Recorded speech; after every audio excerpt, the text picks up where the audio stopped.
Kerala service റൂളിലേക്ക് സ്വാഗതം. Cash leave ഒരു leave അല്ല എന്ന് കാണിക്കുന്ന 8 കാരണങ്ങളാണ് ഇവിടെ പറയാൻ പോകുന്നത്. അതിലൊന്നാമത്തെ കാരണം, കേരള സർവീസ് റൂളിൽ ലീവുകളെ ഇൻക്ലൂഡ് ചെയ്തിരിക്കുന്ന ഓർഡിനറി ലീവിൽ കേഷ് ലീവിനെ ഇൻക്ലൂഡ് ചെയ്തിട്ട് ഇല്ല.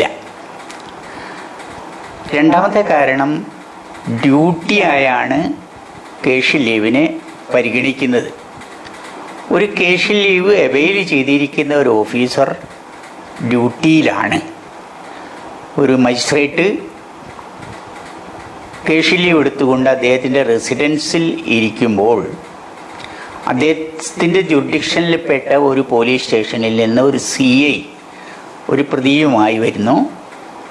ആ കേസുകൾ കേട്ട ശേഷം മജിസ്ട്രേറ്റ് വിധി പ്രഖ്യാപിക്കുന്നു. മൂന്നാമത്തെ കാരണം, ഓർഡിനറി ലീവുമായി കേഷ് ലീവ് കമ്പൈൻ ചെയ്യാൻ പാടില്ല. അഥവാ കേഷ് ലീവ് അവൈൽ ചെയ്തുകൊണ്ടിരിക്കുമ്പോൾ ഒരു ഓർഡിനറി ലീവ് അവൈൽ ചെയ്യണമെന്ന് തോന്നിയാൽ ആ കേഷ് ലീവ് കൂടി ഓർഡിനറി ലീവിൻ്റെ ഭാഗമാകും. നാലാമത്തെ കാരണം, ഹോളിഡേയോട് കൂടി 15 ദിവസത്തിൽ കൂടുതൽ കേഷ് ലീവ് എടുക്കാൻ പാടില്ല. അഞ്ചാമത്തെ കാരണം, ഓരോ ഓഫീസേഴ്സിനും ഒരു ജുറിഡിക്ഷൻ അധികാരപരിധി നൽകിയിട്ടുണ്ട്. ഈ അധികാരപരിധിയുടെ പുറത്ത് കേഷ് ലീവ് എടുത്ത് പോകാൻ പാടില്ല. അല്ലെങ്കിൽ കേഷ് ലീവ് എടുത്താൽ ഈ അധികാരപരിധിയിൽ ഉണ്ടായിരിക്കണം. ആറാമത്തെ കാരണം, half day cash leave allowed ആണ്. ഏഴാമത്തെ കാരണം, ഏൺഡ് ലീവിന് ഡ്യൂട്ടി ഡേയ്സ് മാത്രമേ കാൽക്കുലേറ്റ് ചെയ്യുകയുള്ളൂ.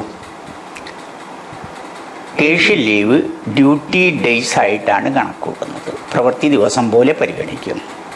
എട്ടാമത്തെ കാരണവും അവസാനത്തെ കാരണവും, ഒരു ഹെഡ് ഓഫ് ഇൻസ്റ്റിറ്റ്യൂഷൻ അദ്ദേഹത്തിൻ്റെ കേഷിൽ ലീവുകൾ, ഓർഡിനറി ലീവുകൾ സാങ്ഷൻ ചെയ്യേണ്ടത് ഹയർ അതോറിറ്റി ആണ്.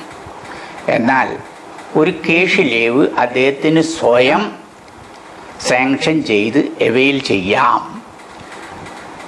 നെക്സ്റ്റ് മീറ്റിംഗ് സബ്ജക്റ്റ് KSR ഒരു ബാലികേറാമല അല്ല.